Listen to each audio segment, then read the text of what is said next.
Zimbabwe muri rudadiso kusangana kwatiri kuita nhasi rimwe zuva munotondera paya katichiburitsa vanasekuru navamadzibaba vachida kuti vachiti vari kuda kunochera mapfupa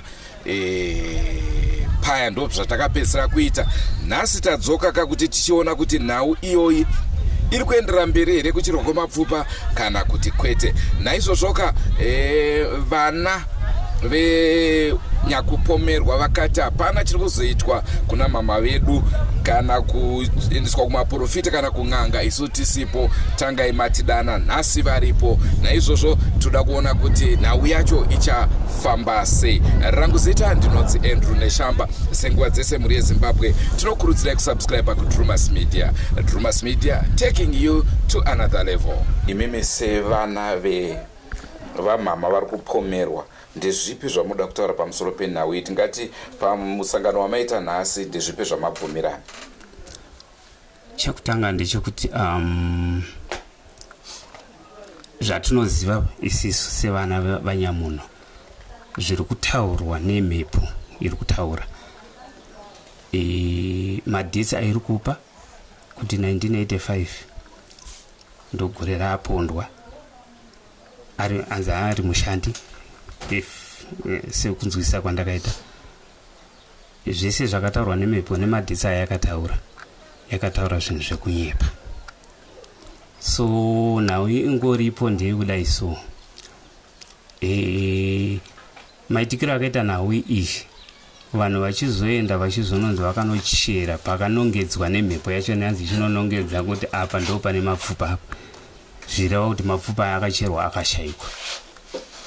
Saka muri vacho ni vane mhepo yacho iri kupotera kana zviri zvicho unfortunately havapo panapa nhasi.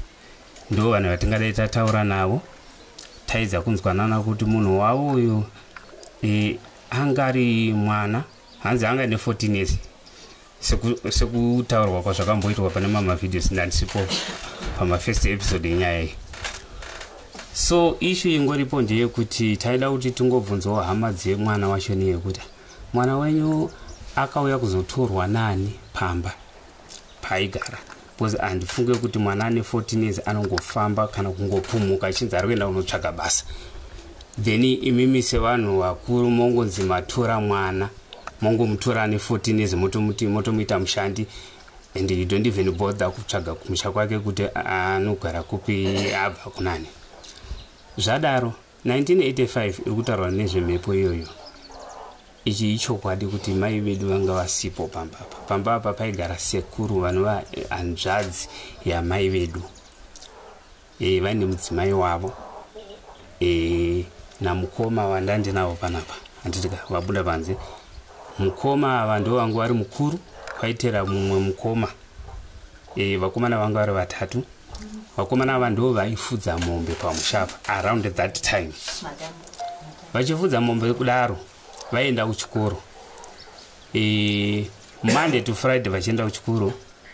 Then weekend ndo yavaizonofudza mombe. Kureva kuti zvoni Monday to Friday mbuya vedu vanzi mbuya mamoyo vanova mudzimai wasekuru vaigara pamushapa ndo vaita sei ndo vaifudza mombe Monday to Friday. Saka zvadaro kana munhu uyu ari kuti mhepo iyi kana iri kuti zvoni yakapondwa 1985 then yakuzotaura nhau yekubatanidza nhau yekuPlumtree hatisi kunzwisisa kuti chii chiri kuitika ipapo bhosi madhetsi wai ari kutopesana 1985 mavedu vangu vasipo zvekuPlumtree hanzvadzi yedu wekuPlumtree akaroorwa around 1990 ndopaakaenda kuPlumtree. Saka tikada kunanganidza nawe tinoona kuti zvoni 1985 hanzvadzi yedu anga asati aroorwa. Zvadaro azoroorwa ko izvi zvekuPlumtree iri kuzviwana kupe mhepo iyi ipapo amene handizive hangu tikutoshaya kana mhinduro. Then takuchingokumbirawo zvedu kune vanhu vari kuona nekutera vari kutera nhau izvi handitika muchidimbu ndongoti zvese zviri kutaurwa pano kana zviri kutaurwa nemhepo izvi aiwa manyepo ndoanonzi manyepo handitika tichizogumisira ndogumisira nekuti ndofunga tambonzwa nemafoni kufonerwa manyai kuno manyai kuno manyai kuno tichimanyira nhau iyoyi tanita nekumhanyiswa tichitambiswa bhora risina mweya handitika. Saka iko zvinozvi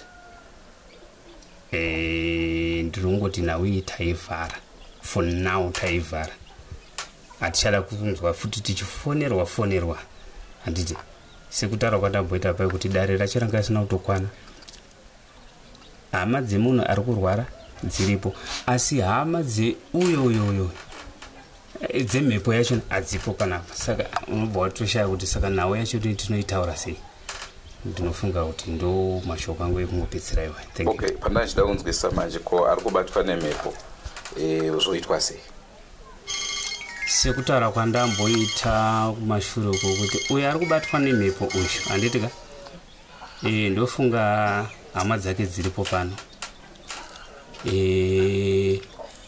Hama dzacho ngadzichifamba nemunhu wavo kana vachiita zvechivanhu kana vachiita zvemaprofita kana vachiita zvekuchipatara chaiko kuenda kuti aendombonoongororwa njere chaidzo kuchipatara handitika zvinogona kuitika izvozvo.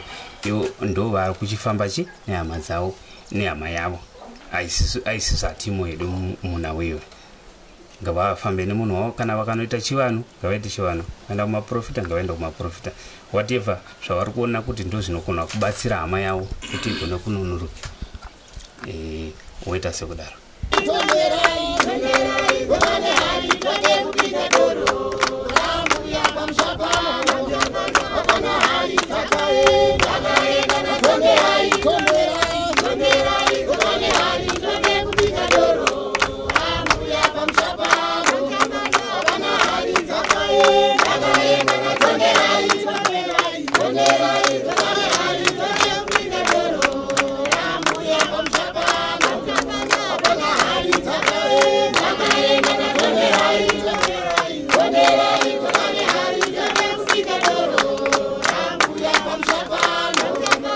Manga muri mumusangano ndizvipi zvamuda kutaura pamusoro pezvamapasisa pamusangano kuti musangano wenyu uri pamusoro pei uye zvamawirirana kuti chii? Ini ndandiri kungoda kungotaurawo kuti pamhuri yemunhu ari kusvikirwa nemhepo iyi nemhuri akapondwa wacho nemhuri yemunhu ari kupomerwa vangowirirana vaburitse chimwe chete. Kana zvinzi zvinhu zviri kuitika vanongoitawo chimwe chete voratidza kuti izvi ndo zviripo vopedza nokutaurirana nokuwirirana kuti tiri kusvika panguva yatasvika iyi toita zvakati tasvika apa toita zvakati. Ndo zvanda ndiri kufunga kuti zvigopera zvakadaro ngoti vakaramba vakadai so ndiri kuona kuti munhu ari kusvikirwa wacho nemhepo iyoyo sezvo ari kunzi ane mazuva anenge anobatwa asingadyi zvinopa kudzikisira upenyu hwemumwe munhu pakugara. Ndo kuona kwangu inini nemafungiro angu kuti dai vanga vawirirana mhuri dziri mhuri nhatu. Saka apa mawirirana kuti chii? Saka pari zvino zvindiri kuona vakomana vangoti tavharisa nyaya pasina kutaurirana kuti dheti richazodzokwa nderipi, nokuti mukuru wacho anga ati totaurirana kuti August ndopatichawirirana kuti tinenge takasununguka touya toita sei, totaura zvinhu zviri kudiwa, ava vachifamba nekwavo vachifamba nekwavo, tozosangana pakati towirirana kuti zvatabata ndezvipi. Kuwirirana pa hapana kana kuti panoda kuti ava naivo zvanga vataura pakutanga kuti vaise vanhu ava vanoona panoburiswa chokwadi, unogona kuramba kuita naye kuzviita zvozobuda mozodii. Nekuti patakabva kunoko takabva tichiti nhasi ndozuva riri kuitwa basa, mapostori aripo, n'anga dziripo, asi basa harina kuitwa. Veruzhinji vangada kuziva kuti sei musina kuzoendera mberi nekufukunura mabhonzo sezvamakange makaronga zuro paya. Chaitika ndechekuti uyu mumwe akakumbira kuti ndoda kuzosuduka ndikudzoka, haana kuzodzoka. Ndewangati nhasi kana asina kuya zviitwa mangwana avakati kuda kuenda kubasa ani mazvona prasika. Nyaya yemagadzirwa yaita hazvisirizvo manje. Chivanhu chaicho hachidai manje.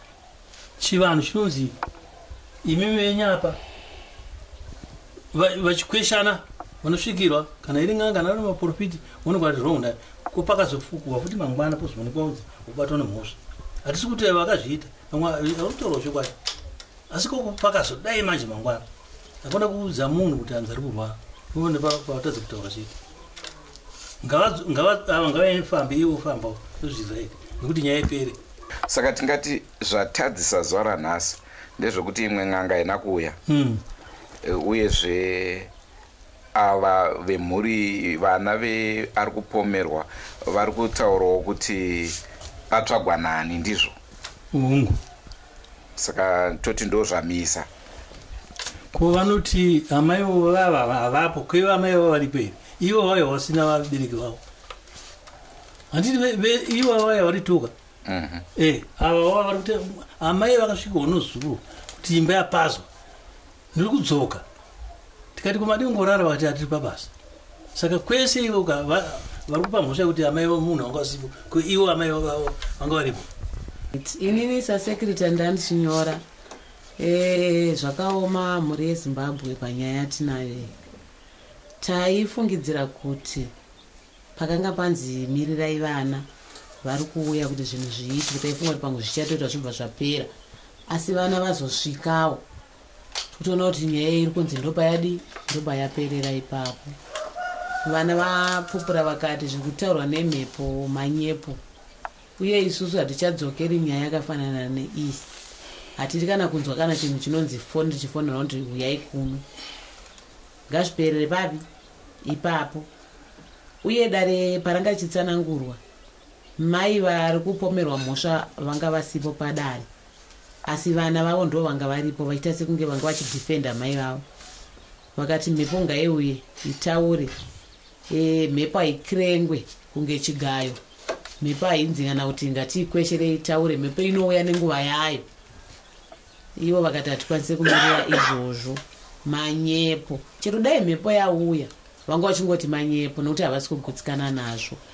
Vakasimbisa mudare vakati isusu takungotarisira kuti kana ichinge mhepo yazouyawo mumhuri dzedu totangira ipapo tichienda kumberi. Panguva ino vane mwana ari kusvikirwa nemhepo, hanzi ngavafambe nemwana wavo. Anogona kunge achitorwara kana kuenda muzvipatara unotariswa njere. Ndo mamiriro aita nyaya yedu mhuri yeZimbabwe. Saka tatotadza kuziva, hatisina option, hatisina kwekuenda nokuti maminitsi edu tatonyora tikatopedza. Vakati achada kunzwa zvakare nyaya iyi. Saka zvaakuchinetsa kuti watichatanga zvakare kutaura naye nyaya iyi ndiani. Hongu imimi muri munyori, basa renyu kunyora zvinenge zvichitaurika, asi pamusoro pezvatora nzvimbo izvozvi, imimi sadunga munhu munotiwo kudii nenyaya iyi? Inini hanguwo sadunga munhu semunyori ndanga ndichiona sekunge kuya kwangu kwaita vana vanga vaita zvakanaka. Vaiuya vana voya mai vacho, pomiriro kuti mhepo iuye, mhepo yotaura zvayaitaura, vana vachiita sei vachinzwa, kwete zviya zviya zvekungonzwawo kana kungofundawo zvanzi zvakati. ndozvandanchitarisira wenini kuti sekuuya kwavaita vaita zvakanaka basa rinogona kufamba zvakanaka asi tatoona kuti kuuya kwavo kwakafanana nekusauya nekuti hapana chaita sei hapana chafana. Ndinokutendai vana vemhuri yeZimbabwe. Ndini mukoma wemusikana ari kubata mhepo iyi. Ini hangu chandingangotaurawo kumhuri yeZimbabwe ndochokuti munin'ina wangu dambudziko iri rasvika paari mukati memhuri yedu zvinhu zviri kutotishungurudza zvakanyanya. Pakutishungurudza kwazviri kuita tatichifunga kuti kuda zvingagona kupera, asi taona kuti pane makakatano yokunzi isisu mwana wedu ari kurwara nenjere. Zvinova zvinhu zviri kutibata kuti mwana uyu kubvira rini mukati menzvimbo ino ifirst time kugara. Chiberekerwo chaakaita akaberekerwa kuMandarweni kurushinga mbukuru kwaMatambo. Mai vake nababa vake imhuri yokwana Matambo. Havambozive kana munzvimbo ino. Asi kuburikidza nokuuya kuzonogara muimba yakapuhwa nemukoma wake kuti agare ndopakatanga kuitika chiitiko ichi. Zvinova zviri kutotinetsawo kuti ko chii chiri kuitika panguva iyo ino kana panguva ipi. Saka kumhuri yeZimbabwe ini ndiri kuisa mashoko angu andiri kuisa aya kuti isisu tichaenderera mberi nokutsvagurudzawo kuti ko mwana wedu uyu imhepo ipi iri kubata pari. Asi chandinokumikidza inini ndiri kukumbira kuti muvhireji raSabhuku Chitenda kana mhepo iyi ichinge yazodzoka yaakumhuri yomunhu uyu anova akatengesa stendi iyi, inini ndandichikumbirawo kuti waitowo matani nokuti isusu watiti tinorwara nenjere. Ipapo pari kundibata, pari kundirwadza mhuri yeZimbabwe kuti mwana uyu ungati zvirambe kurasika kwenjere asi angazive here chiitiko chemunzvimbo iyi. Chimwe chandakuchikumbira mumhuri yeZimbabwe, mukati meimba makacherwa gomba rinova guva. Saka guva iri ndakushaya kuziva kuti rinoitwa sei pakuti rivharwe, nokuti rakagara rakadai ndinomurarama sei muimba iyi. Kana kuti ndichigara panzvimbo iyi moyo wangu uri kukundikana. Ndakuchikumbirawo kumhuri yeZimbabwe kuti ndibatsire iwe. Ndodii nokuti muimba iyi kuti ndichakwanisa kuti ndigare ndotoona kuti inini ndiri ndichapinda mukati megomba iroro. Saka mhuri yeZimbabwe ndiri kukumbirawo kuti gomba iri riwe rinovharwa. Iyi nyaya ndiri kuisawo kuna vaSabhuku Chitenda kuti ndo vachavamubatsiridzi wekundibatsirawo gomba iri rakafukurwa muimba yandichigara munin'ina wangu. Saka kana nazvino ndo zvandiri kuisawo, handina zvimwe zvakawanda, ndiri kuenderera mberi nokufamba nemunin'ina wangu. Asi kana kwazowanawo chinowanikawo chichidzokera mukati memhuri iyi, isusu wemhuri yekwaMatambo ndinovimba tichange tinokutaurawo kukuru nokuda kwokuti tanzi tinorwara nenjere. Pamusoro yevabereki, inini ndiri hanzvadzi yaChitenda, Sabhuku Chitenda, kuti ndinosiyirwa naSabhuku ivava. Saka iyi nyaya iri kutishungurudza zvisingatomboita. Yezvino zvanzadzi anga ari kutambura nenyaya iyi. Asi wanzwa vana uyai munhu ari kunenewa kuti ndozvakaita uya uchitaura zvisiri izvo. Saka inini moyo wangu uri kungoti kune mhepo iri kubata iyi, ini ndiri kukumbirisa kuti mhepo iyi ngaishinge idzokere musha maarisi. Azvione vana ivo vaone kuti zveshuwa ndo zviri kuitika. Zvikavarwadza ivo ndo vachazouya kuna Sabhuku. Tatenda. Mhuri yeZimbabwe ndi Sabhuku Junior mudiki. Chandikuona mhuri ikaika zvakaona zvinoitika isi maSabhuku atipo tapedza kuvabatsira zvaramba. Vanoenda unomwechi Sabhuku isusu nyaya yechi atipo tafunga zvinoita west apana pakachichengeta vanhu zvawanda. Apa varamba apa nditika varamba defenda amai asi zvakaoneka zvinozoitika isi takutaramuka munyaya ipi iyi vanotsvagawo Sabhuku upi wavanoziva. Pamusoro wemhuri yeZimbabwe, inini ndiri munin'ina amai wemusikana akubatwa nemhepo. Ndinobva kurushinga mubhokoro kwaParangeta. Ndakashedzwa ndichiziviswa kuti kuno mwana ndezvaari. Ndakauya wendo kutanga ndakadzokazve ndashedzwa kuti ezvino zvaakufamba ndakadzokazve asi ndakaona hapana chafamba asi naizvozvo inini ndiri kukwanisa kugamuchira zvataurwa nevana varunzi amai vava kupomerwa mhosva kuti rapisai mwana wenyu asi kana tarapisawo mwana wedu sezvavati izvozvo pfudze hapachisina achasangana nemumwe aiwa ini ndingozvitendawo saizvozvo nekuda kuti sisi ndisinenge taremerwa kunoko asi ndikukumbira kuti mhuri yezimbabwe kana pane rumwe rubatsiro rwamunokwanisa kuziva kunowanika vamwe vanhu vanogona kutibatsira watibatsirawo chiitiko icho chikamirira kubandiko kwedu chisabata avo vari kupomerwa mhosva kuti nyaya yedu yege kuenda irege kuramba ichitenderera nekuti kana mwana wedu apora isisuka hatichisina chinhu chinonyanya kuna kutinetsa nekuti tikukumuda kuti mwana wedu apore chete ndicho chatakuvawarira panguva dzino asi mashuromo ndiri kuvimba mhepo yanzi yainzi izvoni ndaneteswa saka kuneteswa kwacho ndokwati kusara kuziva kuti tinanhasi here zvichazoramba chienderera mberi here ipapo handisi kunyatsoziva pari zvino ndikutenda sabhuku chitenda vaitibatsira nechikafu chekudya semhuri dzedu dzese tanga takaungana takati wandei tichingofamba apo neapo nevamwe madzisabhuku vaiuya vachitionawo tikutenda muno munzvimbo yeDarwin kuti ngazvirambe zvakadaro nokuti matambudziko yachauya futi yakafanana neaya vachingobatsira vanhu vese saka asi mhuri yeZimbabwe ndikumbira kuti mundibatsirewo pamwana wangu kuti tiwanikewo tichibatsirika kuti mwana wangu apore ndo chinhu chandakisa mumhuri yeZimbabwe ndatenda angu 07844 62931 078446291 dzinobudisa zita rinonzi Yuna Mazai.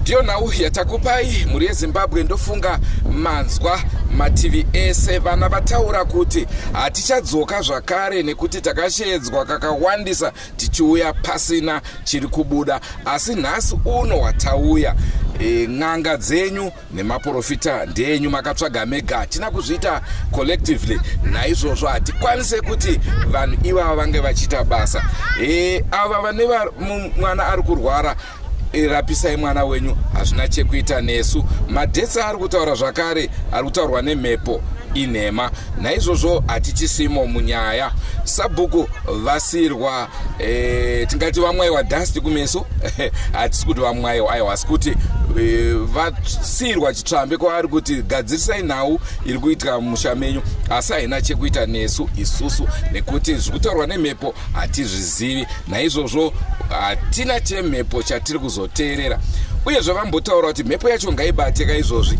tibvunze mibvunzo mhepo haina kubata mhepo haishedzwe nenzira iyo mhepo iri kungouyawo yega mhepo haina kuuya munguva yanga ichidikanwa naizvozvo hapana chakwanisa kuti vana ava vange vachibvunza ndo mamiriro akaita nhau pari zvino tambodzwa zvakunzi vemhuri vachiti vaakufambawo hatizoti vachaenda kupi kana vachinge vatidana tinenge tiripo tonzwawo kuti vafamba kupi vanzi chii Andrew Neshamba ndiro zita rangu ngatisakanei bude zvimwe zvirongwa zvaticharamba tikupai asi udza mumwe musakanganwika kusubscribe kuDrumas Media.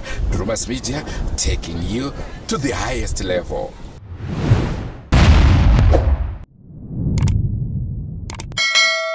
Goodbye my friends.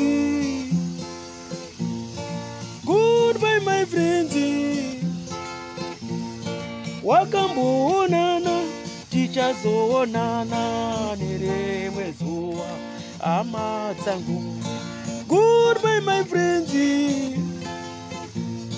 Goodbye my friends.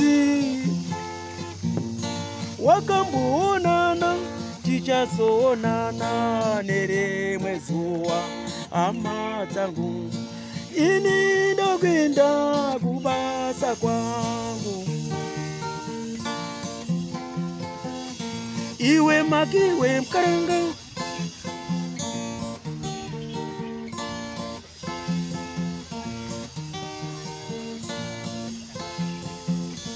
Iwe makiwe mkaranga. Iwe makiwe mkaranga.